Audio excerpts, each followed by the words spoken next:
நமக்கு என்ன வருமோ அதை பார்த்துட்டு அதை பண்ணிட்டு போயிட்டே இருக்கணும். யார் என்ன பண்ணுறோம் அதெல்லாம் நம்ம யோசிக்கணும்.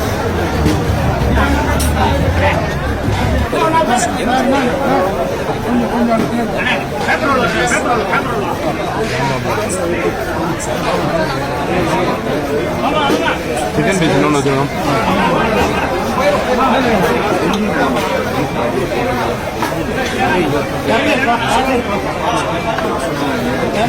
வைரலாக பயிரப்பட்டு வருகிறது. இந்த வீடியோவை பார்த்த நெட்டிசன்கள் விஷாலை தாறுமாறாக கலாய்த்து வருகிறார்கள். இது உலகமாக நடைபெற சாமி, தயவு செய்து இப்படியெல்லாம் பண்ணாதீங்க, ஒரே சிரிப்பா வருது. யோகி பாபு மைண்ட் வாய்ஸ் என்னவாக இருக்கும் என நான் கேட்ச் பண்ணிட்டேன் என கமெண்ட்களை போஸ்ட் செய்து வருகிறார்கள்.